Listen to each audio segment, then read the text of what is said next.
예, 오늘 발표하실 김영만 목사님, 예, 오랜 동안에 뭐라고 표현할까요? 구도의 길을 가신 분입니다. 그래서 그동안에 이제 그 구도의 길을 오신 과정 중에, 음, 요즘 많이 회자되고 있는 어떤 신흥 종교도 경험하시고, 그래서 오늘은 주로 그런 얘기를 듣도록 하겠습니다. 김 목사님 얘기해 주시죠. 네, 여러분 안녕하십니까? 지난번에도 인사를 드렸었던 김자, 형자, 만자라고 합니다. 네, 제 지금 여기 이름에는 헨리라고 되어 있는데 제 이름을 먼저 잠깐 소개를 하고 그렇게 시작하는 게 좋을 것 같아요. 이제 제 이름을 소리나는 대로 읽으면 형만입니다. 네, 몇 가지 유의를 한 적이 있었는데 소리나는 대로 말하는 것 가지고 나만 형이니까 이제 형만이라고 해라. 그래서 영어로 내가 한번 에, 표기를 해봤어요. 그러니까 요즘 영어 사대주의라는 말이 있잖아요. 영어로 하면 왠지 모르게 조금 고상해 보이고, 영어로 말하면은 뭔가 권위가 있어 보이는 듯한. 그래서 그런 사대주의 시절이었는지도 모르겠어요. 그래서 내가 형만이라는 말을 only brother. 그래서 아예 이니셜을 이렇게 썼어요. OB. only brother의 OB라고. 그렇게도 많이 썼었는데, 그 무렵이 제가 JMS 시절에서 살았던 시절인데, 이제 그 후에 미국 시민권자가 되었는데 이름을 바꾸라는 난이 있더라고요. 그 시민권 인터뷰하는데. 그래서 모든 것을 바꾸고 싶었어요. 미국 와서. 왜냐하면 한국에서의 그 치욕적인 내 존재에 대해 그 형만이라는 이름이 자리 잡았었던 젊은 시절의 종교적 체험 속에서 정말 뒤엎어버리고 싶은 그러한 심정이 바로 그 시간에 있었는데 그래서 차마 뿌리가 되는 전체 이름 바꾸지 못하고 그러면 이 미국 땅에서 가장 흔한 이름 하나를 제 철자를 알파벳에서 골라봤는데 H가 되더라고요. 형자가. H가 이니셜이 되니까. 그래서 뭐가 좋을까 이렇게 쭉 찾아보니까 우리 동네 앞에 지나가는 허드슨강. 근데 그거를 발견했던 사람 이름이 헨리 허드슨. 그리고 제 사는 동네 강 건너에는 그 맨하탄이 있는데 거기서 마지막 입사를 썼던 작가 오 헨리. 헨리가 거기 나오고 또 제가 좋아했던 그 월든이라는 글을 썼던 헨리 데이비스 소로우. 거기도 헨리가 나오더라고요. 그 제 살아가는 산천 지명 전체가 다 흔하게 돌에 치이듯이 여기서는 헨리라는 말하고 존이라는 말이 이렇게 쉽게 치우쳐서 그래서 제가 이름 바꿀 때 그러면 내가 헨리 형 김으로 하자 해가지고 제 이름이 헨리가 됐는데 그때 당시 제가 자주 먹었던 초콜릿 이름이 오 헨리라는 스낵바였어요. 그래서 스낵바를 들면서 오 헨리 하면서 제가 이제 헨리 형 김이 바로 미국 이름 김영만의 정식 이름입니다. 그래서 제 줌 이니셜에 보면 그게 나오는데 이제 그런 것들을 보면서 제 이야기를 시작하려고 합니다. 지난 시간에도 우리 정영민 목사가 자꾸 자기 자신이 주홍 글씨의 그 얘기를 자꾸 해서 주홍 글씨라면 바로 내가 주홍 글씨 출신인데 자기 자신인데 진짜 임팩트를 말하자면 저는 주홍 글씨 스칼렛 레터 JMS라는 그 이니셜을 붙이고 살아가는 중입니다. 한때는 그렇게 말했죠. 지금 여기 나와 있는지 모르겠는데 조나단이라고 저와 같이 갈릴리 카페를 같이 했던 우리 형제님 조나단과 제가 NTJMS 활동을 하던 2000년대 초기 그 당시에는 정명석이라는 존재가 적색 인터폴에 올라가고 그리고 중국 공안에 체포되던 무렵이었던 것 같아요. 그 무렵 갈릴리 카페를 하면서 글을 올린 것들이 많이 있었습니다. 지금도 다음 카페 갈릴리 처치를 쳐보면 거기에 제가 굉장히 많이 내가 언제 어떻게 정명석이라는 사람을 만났고 그리고 어떻게 해서 초기 모임을 이끌어 갔고 어떻게 해서 지금 내가 이렇게 되고 있는가 라는 것들을 비교적 소상하게 또 비교적 객관적으로 보려고 노력을 많이 했었어요. 근데 지금 생각해 보니까 제가 그 당시에는 이제 정명석 총재 혹은 정명석 선생 또는 정명석 그 뭐 이라는 그 사람 예, 제가 23살 때 만났던 것 같아요. 제 일기장을 찾아보니까 1980년대 10월 총과 그리고 제가 공식적으로는 1999년 그때까지 이제 정명석과 그 근거리 또는 원거리에서 같이 함께 했던 시간을 따져보니까 그렇게 됐어요. 그래서 거의 20년을 함께 했던 것 같습니다. 그렇다면 이 JMS라는 말의 실체는 뭘까? 그래서 아까도 얘기했지만은 우리는 영어 사대주의자인 것 같아요. 모든 것들을 이 이니셜도 영어로 그렇게 하는 버릇이 있었는데 실제로 우리 초기에 정명석의 그 영어로 이제 JMS라고 생각하기 쉬우나 초기 우리 구성원들의 그 단체 모임들의 그 성원들은 대개가 그 기독교의 복음주의 선교단체에 소속된 멤버들이었습니다. 지금도 있는지 모르겠지만은 그 신촌역이라고 있어요. 그 이대에서부터 신촌 그 연세대 그 있는 쪽에 신촌역이라고 경인선 혹은 경원선 그 가는 철도역이 있는데 바로 그 부근에 대형 슈퍼마켓 빌딩이 있었는데 거기 건물에 2층에 새들고 있었던 곳이 바로 대학생 성경 읽기 회. 그래서 이걸 SBF라고 하는데 스튜던트 바이블 펠로우십. 근데 거기에 이제 제가 멤버였었고 이제 저를 전도한 사람이 저보다 선배였죠. 이제 그 형제님이었고 또 그 안전도했던 사람도 역시 우리 JMS는 제일 1번이라고 얘기하는 제 1번이었어요. 그래서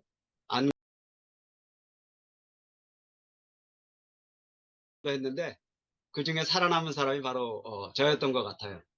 그래서 김형만 그리고 제가 또 전도했던 형제가 어, 이 사람도 아주 또 생각해 볼 그런 우리 형제님이었고 형제들 가운데 지금 넷플릭스에서 또 나왔 이제 그 친구도 이제 그 당시에 그 후에 전도가 됐고 거의 대부분이 SBF 혹은 예수전도단 이런 복음주의 전도 에, 형제 자매들이었습니다.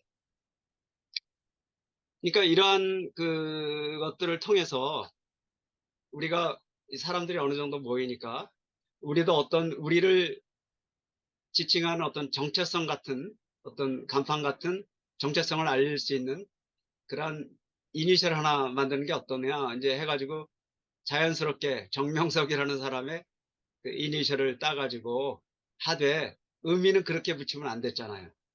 그래서 우리는 복음주의자들답게 예수 나의 구주 이렇게 하자 이렇게 했어요. 그래서 Jesus my savior. 그래서 이것도 JMS잖아요. 또는 성경에 나와 있는 새벽별, 예수님의 새벽별. 그래서 Jesus morning star. 뭐 이런 식으로 해서 여러 가지 이름을 갖다 붙였는데 그 당시 초기 공동체의 거의 95% 이상이 어, 기독교인들이었고 그리고 거의 대학생들이었어요. 뭐 대학원생이든 아니면 그 다니고 있었던 그리고 배운 가락이 복음주의 선교회에서의 조직과 그 성경 공부 내용이었기 때문에 제가 만났던 정명석은 그 당시로서는 새로운 어떤 힘을 받았던 것 같아요. 젊은이들 그렇게 많이 따랐으니까. 그리고 그 정명석은 자기 자신이 갖고 있던 어떤 도표를 굉장히 많이 자랑을 많이 했어요. 그거를 특별히 그 화가를 시켜가지고 그 그림을 그려서 도표처럼 이렇게 만들어 두고 있었는데 오늘날 보면 어떤 그 프레젠테이션 할 때 그 그림들이었죠. 이제 이러한 것들을 갑오처럼 120개 정도 갖고 있다고 해서 그거를 꼭 두루마리로 갈게 이렇게 길게 감아가지고 보따리에 아주 무슨 그 보물단지 다루듯이 그렇게 했던 그 기억이 나요. 그래서 이제 직접 그 앞에서 이제 우리가 이제 정명석 그 공동체가 이제 형성이 됐는데 제가 처음 만났던 곳은 어떤 다방 신천역 앞에 어떤 다방이었고 그 다음에는 어떤 봉원사라는 절 거기에서 만났고 그 후에는 정명석이 하숙하고 있던 한옥집에서 만났고 이제 이런 이야기들 제가 뭐 구체적으로 뭐 할 얘기보다도 이러한 것들은 카페 다음넷에 갈릴리 처치 들어가 보시면 자세히 나와 있으니까 오늘은 제가 뭐 그런 것까지 얘기하고 싶지는 않습니다. 이제 제가 왜 이런 말씀을 전하냐? 처음부터 물었습니다. 저를 전도했던 어, 그, 그 사람이 누군데 왜 자꾸 나를 만나보자고 하지? 이렇게 물었어요. 그랬더니 일단 한번 만나봐. 이렇게 얘기를 했어요. 그래서 나중에 이제 제가 생각해 보니까 정명석이라는 사람의 어떤 시대적 사명 또는 종교적 사명 이제 이런 것들을 배우고 고백하고 또 그것에 따라 가지고 자신의 사명대로 사람들을 전도하는 것까지 예, 이르는 그런 과정이었구나 하는 것을 이제 제가 깨닫게 됐죠. 그래서 저도 초기 이러한 영성 집단이 모아질 무렵에 정명석에 대해서 굉장히 궁금했었고 그렇기 때문에 처음 만날 때부터 굉장히 긴장하면서 만났어요. 저 사람은 그 인생의 모든 것들을 꿰뚫어 안다고 하는 말까지 한다는데 예, 굉장히 두렵기도 하고 과연 내가 만나서 무슨 어, 의미가 있을까? 이제 이런 것도 이제 했는데 일단 첫날 만날 때는 굉장히 좀 실망을 했었습니다. 무슨 말 하는지 몰랐거든요. 그리고 발음이 명쾌하지가 않았어요. 그리고 그 굉장히 서둘렀던 것 같아요. 천천히 얘기하는 것이 아니라 굉장히 급하게 얘기했고 어, 그럼에도 불구하고 저를 전도했던 사람들의 말에 신뢰를 제가 가졌기 때문에 끝까지 한번 만나보자. 그래가지고 계속 어, 만났던 것 같습니다. 그래서 그 당시에 이 정명석 선생, 뭐 선생이라고 하더라고요.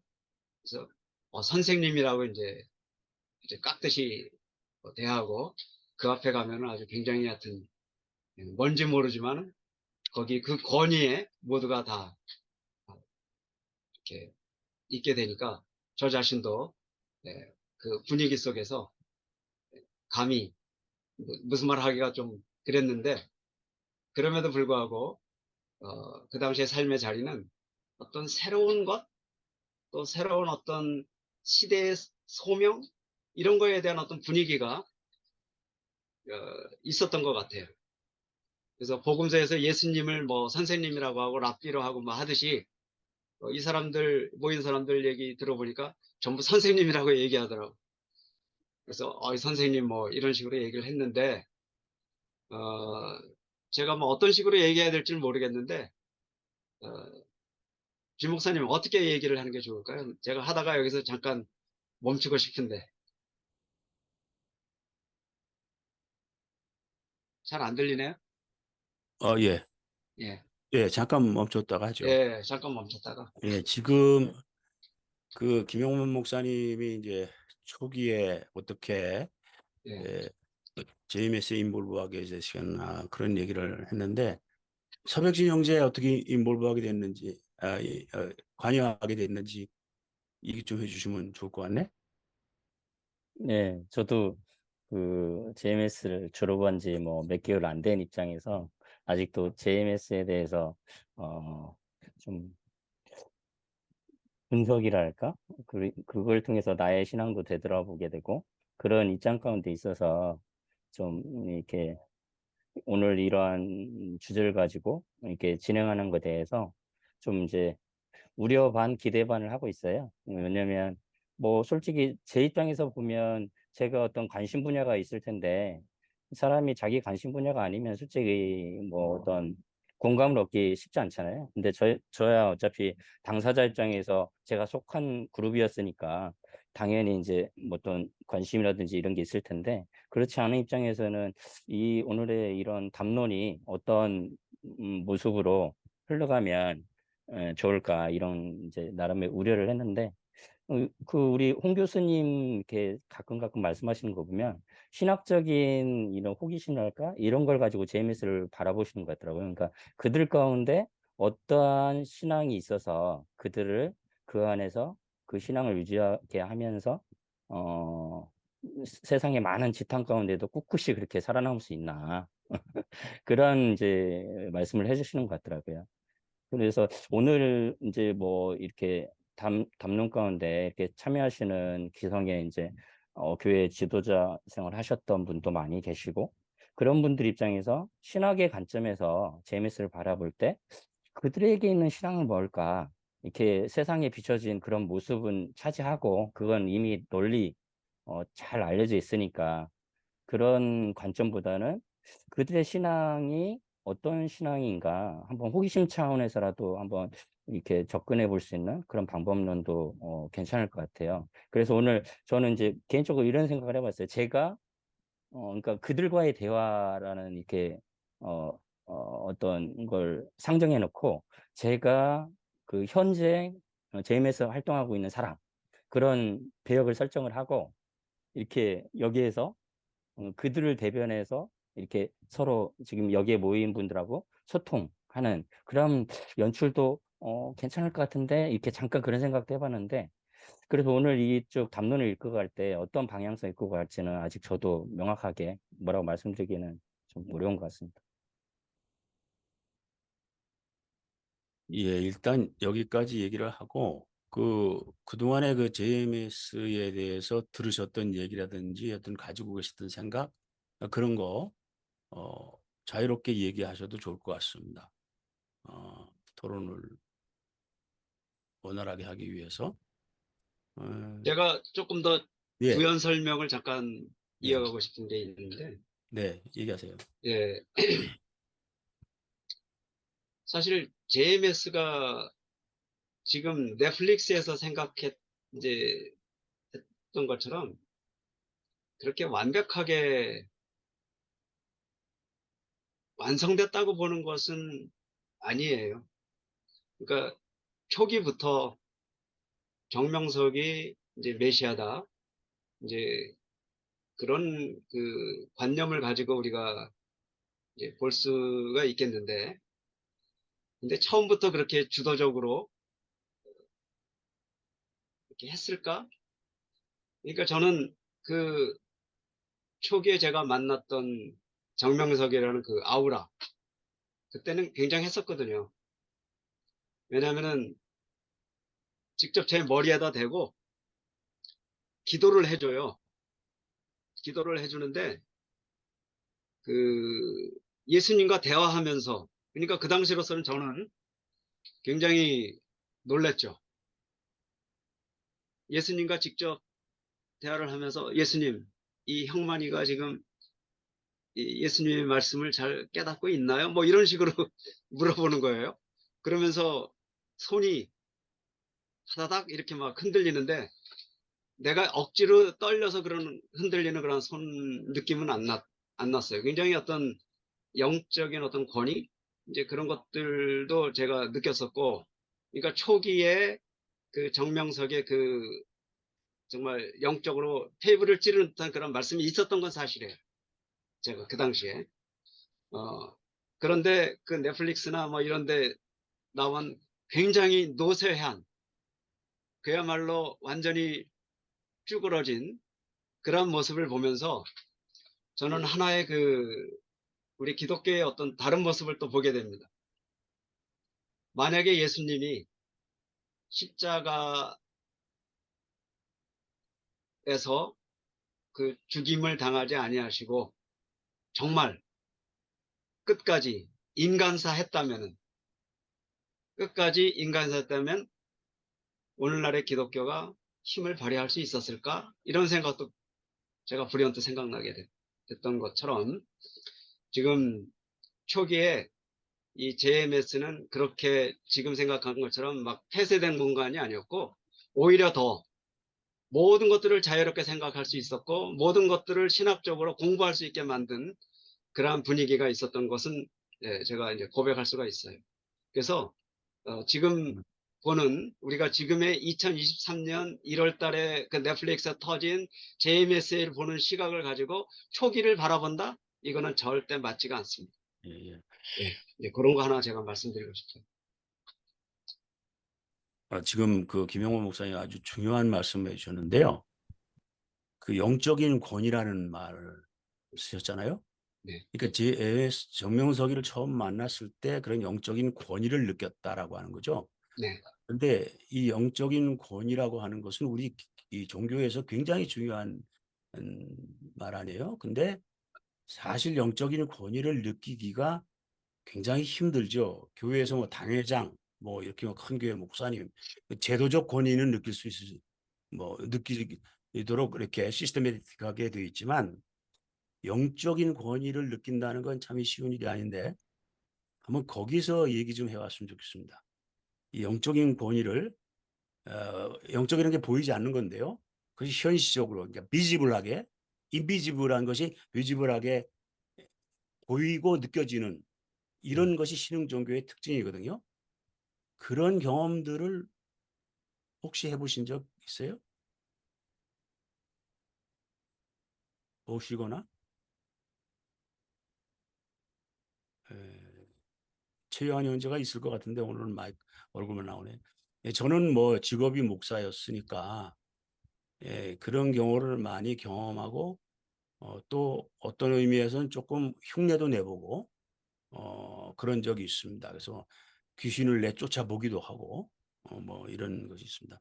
물론 이제 그 전에 귀신을 내쫓는다는 것은 이제 그 전에 전제돼야 될 사항이 있습니다만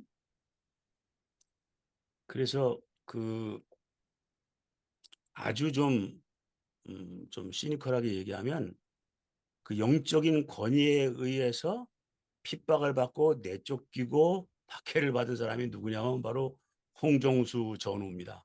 예. 그 김홍도 목사 그 패밀리의 영적인 권위가 물리적인 권위로 나타나 가지고서 결국 그런 진짜 역사적인 추태를 어, 벌리기도 했죠. 그러니까 종교 안에서는 그러니까 지금 생각하면 중세 시대의 종교 재판이 어땠는지 감이 잡히잖아요. 뭐 윤석열이가 문제가 아니죠. 뭐 마음대로 할 수 있는 거죠. 종교 재판, 영적인 권위라는 걸 빌려서. 예, 예, 말씀하세요.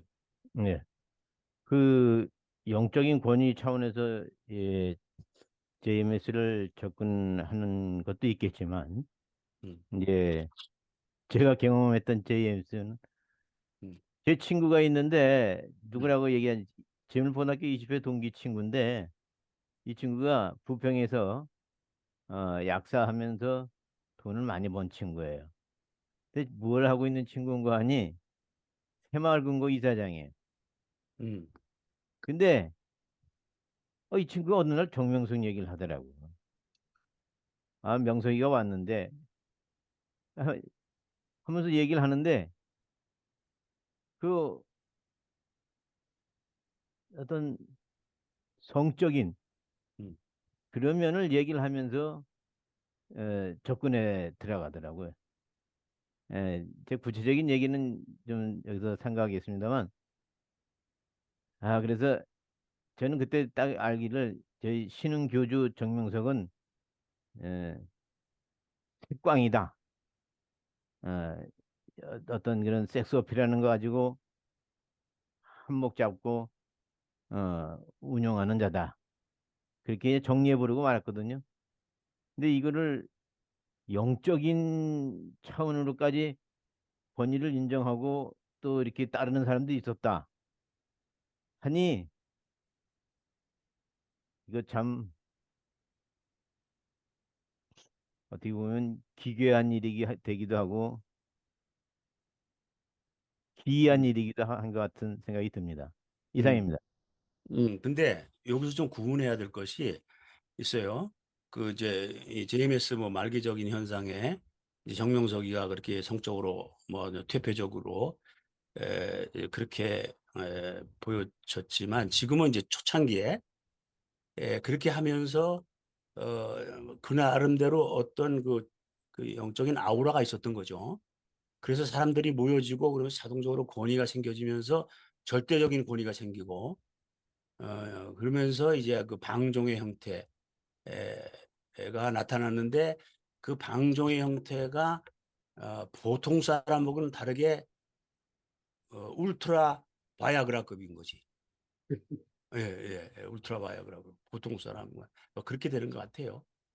자, 다른 분들 제가 혹시 제가 이제 한 가지 말씀드리고 싶은 게 있다면 제가 최근에 이제 어떤 문제의식을 가지고 바라보는 입장이잖아요. 제가 속했던 부분을. 그래서 이제 드린 말씀이에요.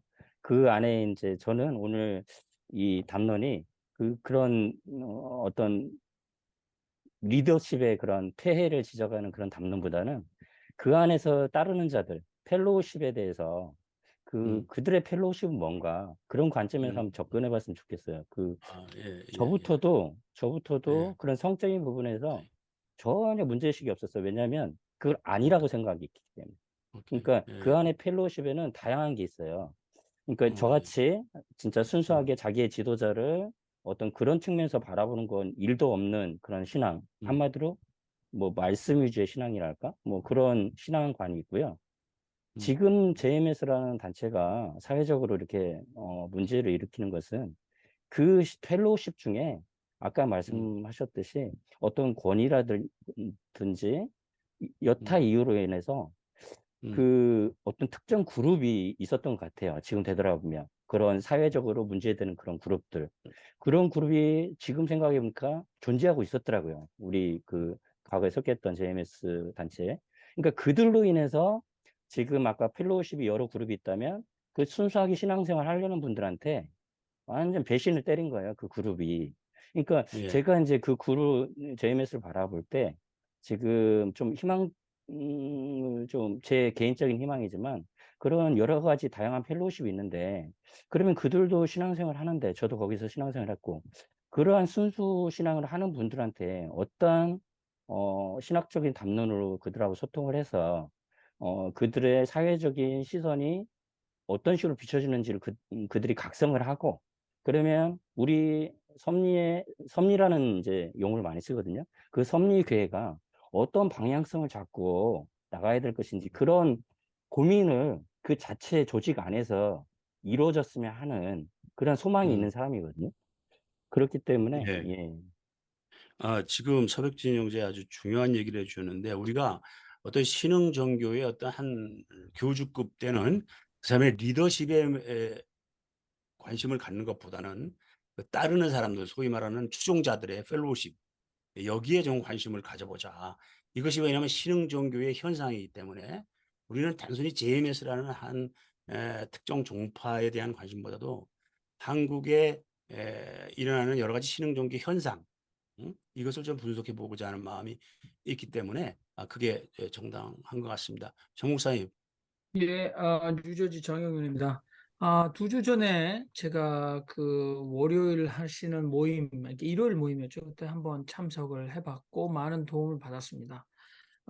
그때 참석하신 분들께는 아마 반복이 될 것 같습니다만 일단 그 성적 방종 이거는 권위와 연결돼 있습니다. 그죠? 우리가 그 서양에서 어떤 민족이나 나라를 침략하고 또는 정복하고 마지막 치르는 그래서 그 적장이나 적 왕의 부인을 본까지 정복하는. 그래서 우리가 그 영적 권위, 그 다음에 뭐 우리가 말하는 반스 목사 마찬가지죠. 영적 권위를 자랑한 거니까 뭐 일단 개신교에서 이런 그 성적 방종 이런 거 가지고 뭐 그 종교 자체를 우리가 저울질하는 것은 일단 일반 사람들이 해도 충분히 할 수 있다라고 생각하고 오늘은 연관을 좀 안 짓는 게 좋을 것 같다. 제 생각에는 좀 그렇게 생각을 합니다. 이미 뭐 매스 미디어를 통해서 여러분 많이 보셨을 테니까 그걸 여기서 반복해야 될 의미는 별로 없지 않을까 그런 생각을 하면서 지금 아까 김형만 헨리 형께서 말씀하셨는데 시대적인 배경 그러니까 한국 개신교 형성사에서 1970년대 말 80년대의 시대적인 배경 굉장히 많은 사람들이 인홍으로 인해서 도시에서 군중 속의 고독을 느끼고 고향과 같은 따뜻한 소속감과 자기 가치감을 느낄 수 있는 사적인 공동체를 찾았어요. 제가 볼 때 그런 것들을 우리가 좀 많이 이해해야 된다. 그 다음에 또 말씀하셨던 모든 것에 의문을 가지고 토론하고 사고할 수 있는 그런 자유를 만끽할 수 있었다. 그 당시 제도적 기성교회에서 절대로 허용하지 않았던 거죠. 그러니까 저는 그런 그 종교사회학적인 동력들을 좀 더 면밀하게 살펴봐야 된다라는 생각을 해보면서 아까 지적하셨듯이 Student Bible Fellowship, SBF 이거는 대학 성경 읽기 선교예요. 창시자는 이 사무엘 그리고 이 사무엘을 길러낸 사람은 바로 미국에서 건너간 미국 서든 베프티스트 남장로교회 선교사인 세라 베라예요. 그러니까 1960년대 간 거죠. 그 당시 한국 사회에서 성경이라는 것은 전 근대적인 구술 사회에서 선비들이 음조에 따라 그냥 흥얼흥얼거리는 성경 읽기가 전부였어요. 성경을 공부한다라는 것 자체는 혁명적이었다고 하죠. 1960년대에 지난번도 말씀드렸습니다만은요, 중국의 워치만이 생각하십시오. 그분의 책은 생명의 말씀사에서 엄청나게 번역이 됐고 수많은 한국의 복음주의 또는 보수주의 사람들이 워치만이식 성경 해석에 매료가 됐습니다. 그래서 한국 이름은 권익원인데 아마 중국식으로 이름을 또 받았나 봐요. 왕중생, 워치만이의 수제자다라고 할 수 있는 거죠. 그리고 1960년대 뭐 길어집니다만 짧게 말하면 대구에서 선교 학교가 열렸는데 이 그 아이리시 출신 미국 독립교회 선교사 딕 요크가 길러낸 제자들을 보면 거기도 마찬가지 아주 혹독한 지적 제자 훈련을 시켰어요. 거기에 들어가서 공부한 사람들 지적 제자 훈련. 그러니까 오늘날 이성적 제자 훈련의 사랑의 교회 원뿔이라고 사랑의 교회 제자 훈련의 원뿔이라고 할 수 있죠. 그래서 거기에 공부했던 사람들이 바로 유병원 세모그룹의 전 회장 유병원의 장인인 권신찬 그 다음에 또 구원파로 알려진 박옥수 전부 다 또는 이요한 우리 뭐 최요한 형제와 이름만 똑같죠. 이요한 이런 분들 그 다음에 내비게이터 선교회 한국지부 유광식 이런 사람이 전부 다 딕 요크라는 미국에서 간 아이리식의 독립선교사의 제자들이었으니까 저는 바로 이러한 힘이 젊은 성경에 의문을 가졌던 젊은이들로 하여금 이 단체의 방식에 매료되게 만들었다. 그리고 또 아주 또래 저도 그런 경우가 있는데 그 또래 집단 굉장히 그 클릭 힘이 세거든요. 근데 선남선녀잖아요. 20대 초반 선남선녀가 모였던 흡인력도 굉장했다. 저는 그렇게 보고 싶어요. 그러니까 초창기를 우리가 이해하거나 지금 이해하거나 우리는 그렇게 접근해야 된다. 그러면 오늘날 한국 교회는 이런 그 혹독한 지적 제자 훈련 이 문제로 성경 해석의 문제를 우리가 해결했느냐? 못했다 저는 봅니다. 우리는 이 모임에서도 엄청나게 급진적인 분의 성경 해석도 있잖아요. 그리고 이 모임에도 얼마 전까지만 해도 엄청나게 복음주의적 체험을 강조하시는 분도 계셨잖아요. 근데 우리가 손가락질할 자격이 과연 있는가라고 저는 생각을 합니다. 이상입니다. 예, 우리 잠깐 예, 정 목사님이 말씀하신 것 중에서 사실이 아닌 것이 몇 가지가 있는 것 같은데 제가 우선 간단하게 말씀을 드릴게요. SBF는 이거는 UBF하고 다릅니다. 이 사무엘 선교사가 만든 것은 University Student Fellowship, 그래서 그 이 사무엘의 목자가 베사라 선교사였어요. 그분이 미국 분이죠. 광주에서 시작을 해서 이분이 UBF, 그러니까 대학생 선교회를 해서 한국의 대학생 선교회는 한국의 그 대학생들을 중심으로 성경 말씀을 공부하는 쪽에 아주 지대한 그 공헌을 사실 했죠. 그 SBF하고는 전혀 다릅니다. 그리고 또 하나는 그 많은 이제 신흥 종교나 이제 이단이 실제로 보면은 그것을 성적인 관계로 얼검해 가지고 포로로 만드는 수법을 많이 사용하거든요. 사실은 뭐 유병헌도 그런 케이스고, 뭐 이제 그 지금 뭐 박옥수, 뭐 YCF, 뭐 하여튼 권신찬 다 이런 사람들 보면은 이제로 보면인데, 왜냐면 저는 이제 아르헨티나에 있기 때문에 아르헨티나는 이런 이란이나 신흥 종교가 와서 힘을 못 써요. 말씀 중심의 사람들이 좀 버티고 있으니까 여기는 심지어 순복음 교회까지도 여기 와서 그렇게 부흥을 못 시켰어요. 그러니까 수준 좀 높은 걸 찾는 쪽으로 이렇게 가서 괜찮았는데, 그리고 또 정 목사님 말씀하신 것 중 하나 제가 또 바로잡을 건 뭐냐면은 와치만 리의 영향 아래 한국에 들어온 교회는, 요건 한국에서는 지방 교회에 그렇게 들어왔어요. 맞습니다. 요 이제 그 지방 교회는 여기 그 대표분인데 이것은 아주 좋은 교회입니다. 그 제도 자체만 조금 이 용어를 달리 써서 그런데 말씀 중심으로 지방교회를 하는데, 와치만리는 그 접근하는 방법이 조금 기성교단하고 다를 뿐이지 우리가 참고할 부분이 굉장히 많습니다. 그래서 지방교회라 그리고 여기는 용어가 좀 그래서 그렇지 그 이단이나 그런 이제 작은 교회지 이것은 신흥교회는 아니다. 그런 말씀 드리고요. 그 다음에 내비게이터 같은 경우도 아닙니다. 내비게이터 좋은 이제 그 선교 단체지요. 근데 제가 쭉 이제 여기서 그 보기에는 이제 베레아라든가 이런 사람들은 운영 자체를, 그리고 이제 기독교가 아니지만은 마음 수련은 뭐 이런 보면은 전부 와서 하는 수법을 보면요, 전부 그 성적으로 여자들을 해서 거기다가 해서 꼼짝 못하게 하는 그런 이제 수법을 많이 쓰고, 또 하나는 권신찬, 박옥수, 유병헌, 요거는 구원파예요. 요거는 베레아 선교회하고도 그 베레아 그 선교회가 김기동 아닙니까? 처음에 김기동은 침례교 안에 있었습니다.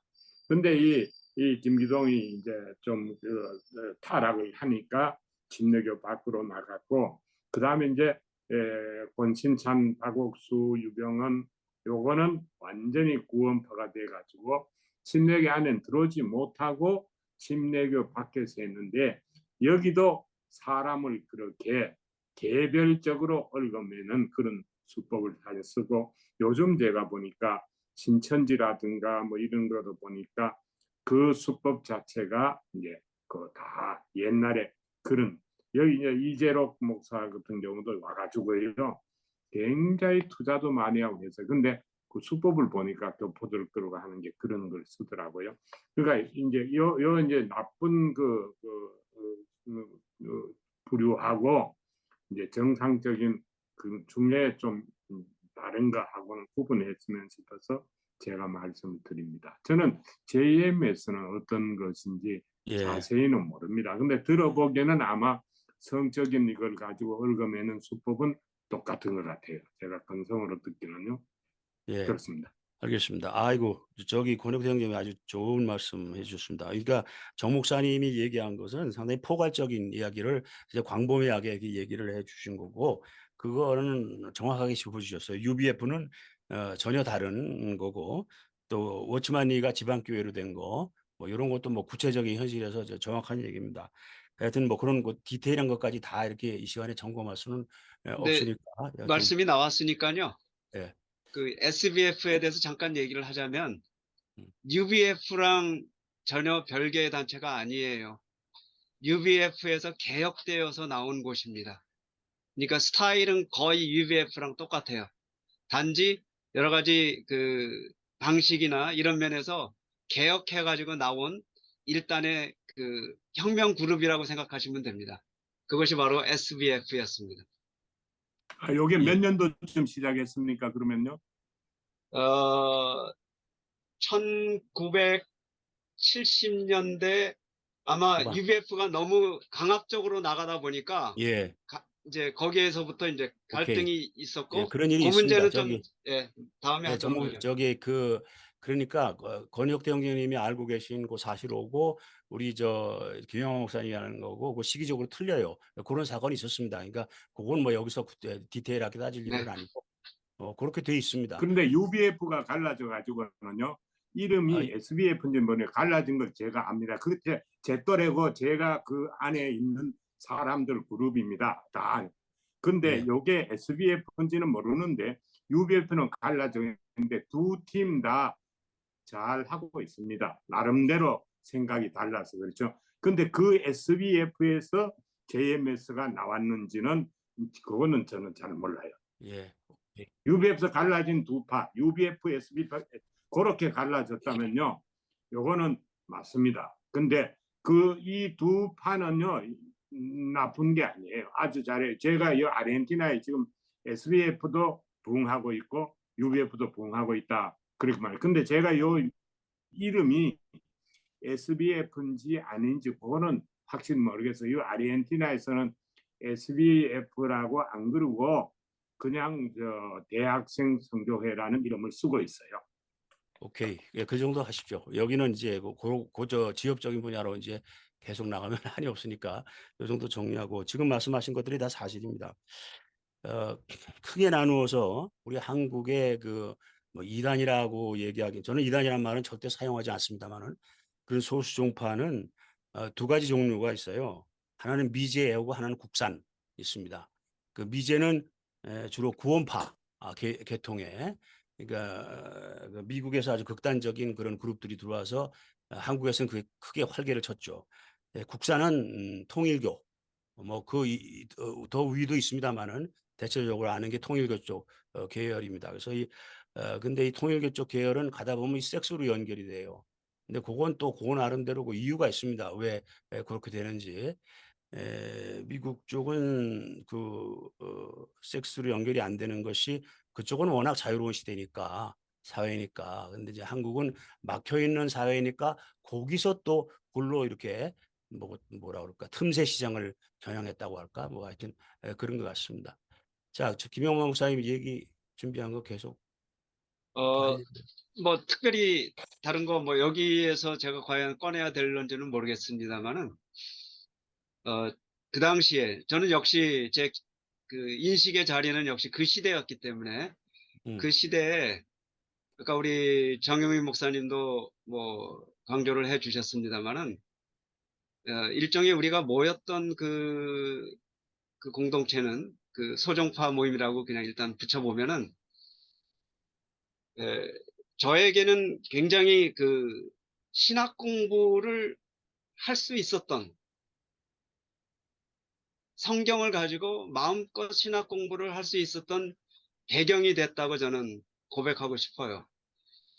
제가 이제 정명석이 뭐 이렇게 설명을 하더라고요. 자기 만든 도표 가지고 뭐 역사론도 설명하고 뭐 성경에 나와 있는 밭에 감친 보화를 가지고 또 뭐 그 시대를 논하고 뭐 여러 가지 그 예수님 이후 기독교의 역사를 가지고 얘기를 하고 있는데 제가 그거를 굉장히 검증하고 싶었어요. 그래서 그 당시에 성경 대백과 사전인데 정인찬 씨가 편제를 했던가 굉장히 두꺼운 성경 대백과 사전을 거의 밤을 새 가지고 제가 혼자 다 맞춰보는 그런 열정이 들어갈 정도로 다른 거는 눈에 안 보였어요. 제가 전공이 법을 공부하고 있었던 학생이었으면서도 백과사전 아니 그러니까 육법전서를 가지고 지냈는 대신에 성경 대백과사전을 책가방 속에 넣고 그거를 가지고 계속 맞춰보는 그런 일들을 할 정도로 저는 굉장히 그 당시에 어떤 그 분위기 속에서 정명석이라는 이 존재가 과연 이 시대에 정말 그 사명자로 왔다. 그렇다면 나는 또 이걸 어떻게 또 받아들이고 해 나가야 될 것인가를 어떤 의미에서는 굉장히 호기심 속에서 이렇게 따라갔었던 것이 아닌가. 그래서 정명석이 늘 주장하고 있었던 그 말씀을 이제 나름대로 공부해 보려고 여러 가지 그 신학적인 그 논리, 사고도 좀 펼쳐보기도 했고, 이제 그랬는데 희한하게도 정명석 옆에는 영화를 잘 보는 어떤 그런 뛰어난 자매가 한 명 있었어요. 그러니까 심정통역이라는 말도 하고 환상을 보면 환상에 대해서 설명을 해주기도 하고 뭐 근데 이 사람 앞에 딱 서가지고 그 정명석이 이렇게 딱 얘기하는 거 보면 이 자매의 눈을 열어가지고 그 사람의 어떤 영적인 상태를 또 이렇게 보여주기도 하고 하는 그러한 그 신비 체험이라고 해야 되나 뭐라고 제가 말을 붙이기도 그런데 그런 자매가 아주 뛰어난 자매가 있었는데 이제 그 정명석이 하는 이야기를 그 자매를 통해서 어떤 확인하게 되는 이제 그러한 경험도 그 당시에는 제가 했었던 것 같아요. 여기까지 잠깐 얘기하죠. 예. 그러니까 항상 이런 신흥 종교 발행의 뒷면에는 아주 종교성이 발달한 종교적 천재성을 가진 사람, 그 역할하는 사람들이 있게 마련입니다. 그런 사람 없이는 안 돼요. 뭐 하나님 예수만 가지고는 안 됩니다. 그런 감각이 발달된 사람이 있어야 됩니다. 예를 하나 들으면요. 신흥 종교 허, 뭐죠? 그 갑자기 생각이 안 나네. 그저 뭐 대통령도 나오고 그랬던 친구. 허경영, 허경영. 어, 허경영과 이 정명석 이 둘 다 제 월남 전우입니다. 이 월남을 갔다 와야 돼요. 최소한 교주를 하려면. 그런데 이 두 인간이 지어내는 얘기가 황당당당당당 무게한 얘기예요. 도저히 있을 수 없는 얘기를 월남전을 바탕으로 해서 지어내고 있어요. 그런데 허경영이는 더욱이 나하고 내후반에서 같이 잠을 자던 녀석이에요. 그렇기 때문에 허경영이의 그 황당한 거는 내가 유튜브를 통해서 비판을 했어요. 그래가지고 지금도 있습니다. 그래서 계속 거기에 이제 악플이 달리고 있는데요. 그러나 정명석이는 나와 같이 근무는 하지 않았기 때문에 그건 모르는데 정명석이는 허경영이보다 수십 배 더 황당합니다. 하여튼 그런 정도로. 그러니까 자기가 처했던 상황을 가지고 황당당당하게 얘기를 지어낼 수 있는 종교적 천재성. 이런 것이 뒷받침되지 않고는 그런 신흥 종교가 될 수가 없습니다. 그러니까 뭐든지 진실한 것만 가지고는 사업이 될 수가 없죠.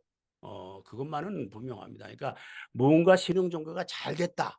저건 분명히 사기성이 풍부하다. 막 이렇게 보면 거의 뭐 틀림이 없을 겁니다.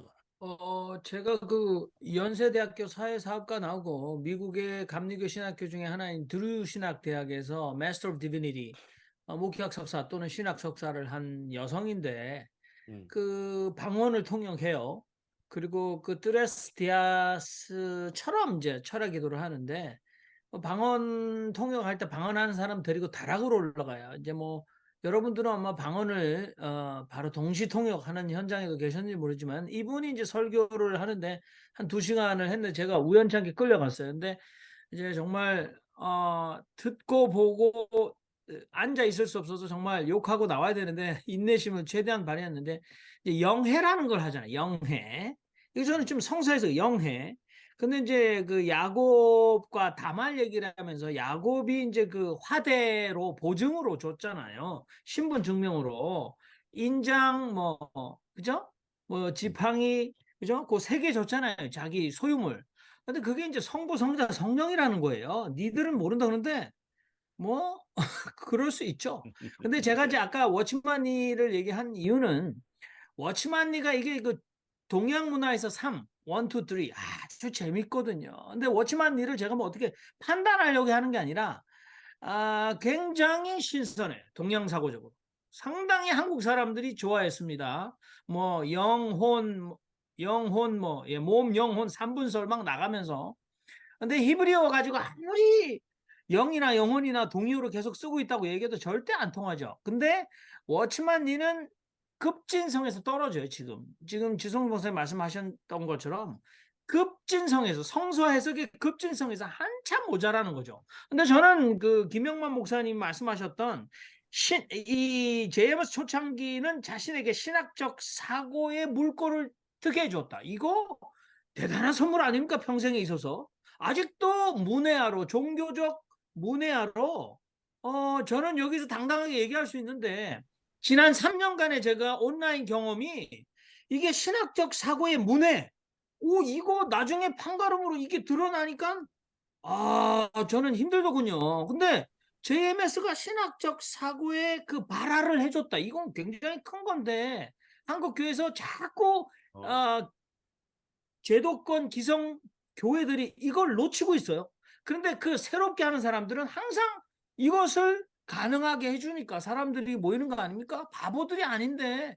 예, 정사님, 근데 이상입니다. 거기는 조금 내가 이게 얘기 안 하려고 했는데 할 수 없이 얘기해야 되는데 조금 지적하고 나와야 되는데 아까 김한모 목사님이 신학적 사상 발화를 할 수 있게 됐다는 거는 그건 대학생 수준에서 하는 얘기고 그리고 정명석이가 신학을 아직 뭘 알아 개뿔을 알아 아무것도 모르지 그런데 그런 사람은 특유의 거기에 있어요. 그래 다 얘기해 뭐든지 다 얘기해 다 좋아 다 합니다.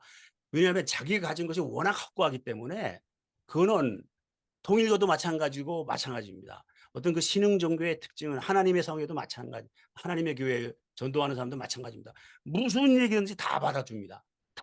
받아주는데 그걸 반박할 만한 그게 있어서가 아니라 내가 이게 있다라는 자기 나름대로 확신이 있기 때문에 그렇게 하는 거지. 그거를 우리 김영만 목사님은 그렇게 느꼈던 거예요. 대학교 1학년인가 2학년인가 그때에 무슨 얘기든지 교회에서 할 수 없는 얘기를 다 할 수 있으니까 그렇게 느꼈는데 그건 신학과는 상관이 없는 겁니다. 한마디로 떨어봐. 니들이 아무리 해봐.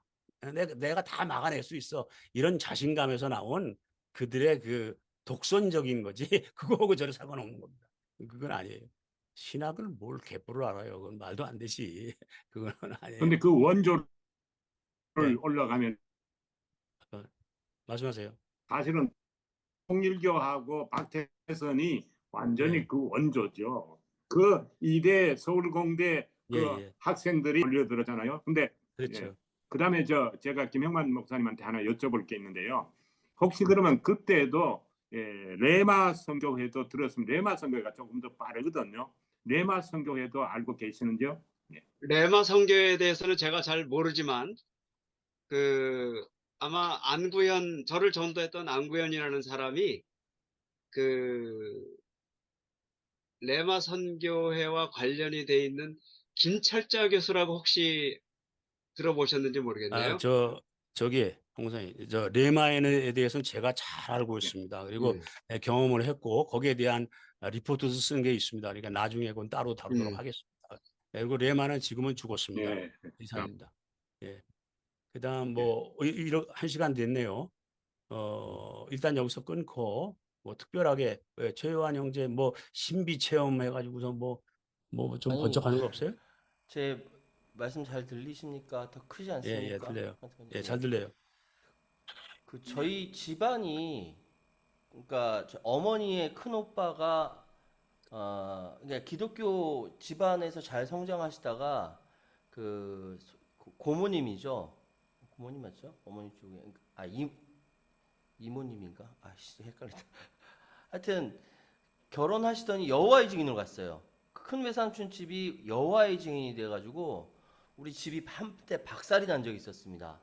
그러니까 이런 거죠. 그 교통사고를 당하셨는데 큰 외삼촌이 그 아버지가 수혈을 하려니까 그 집에서 난리가 나가지고 빼돌려가지고 수혈해서 다시 살려놨더니 왜 살렸냐고 피를 먹으면 안 되는데 뭐 이런 말도 안 되는 이 짓거리를 하는 바람에 완전히 의절이 됐어요. 그쪽 집안하고 완전히 의절이 된 이런 경험이 있는 상황이다 보니까 어렸을 때부터 소위 얘기해서 교육받을 때 이단 뭐 여호와의 증인은 물론이고 통일교니 뭐 그 신흥 종교 여기에 대해서 아주 굉장히 이렇게 집에서부터 교육을 받으면서 성장을 했거든요. 그래서 제가 사실 오늘 이 자리에서 원래 저기 헨리님한테 김 목사님께 여쭤보고 싶은 것이 저는 지금 대한민국에 있는 기성 교단에서 이야기하는 그 교리라든지 이거하고 소위 JMS에서 이야기하는 그러니까 그 정명석의 형적 범죄를 빼놓고 나머지 비교해 봤을 때 그러니까 별 차이가 없는 것 같아요. 예, 예, 오케이. 그 그래서 얘기를 그런 이어서 것들에 합시다. 대해서 좀 예, 듣고 싶었거든요. 오늘은 이제 원 챕터가 신흥 종교 현상에 대해서 이야기해 보는 것이기 때문에 여기서 막을 내리고 일단 녹화는 중지하고 이제부터는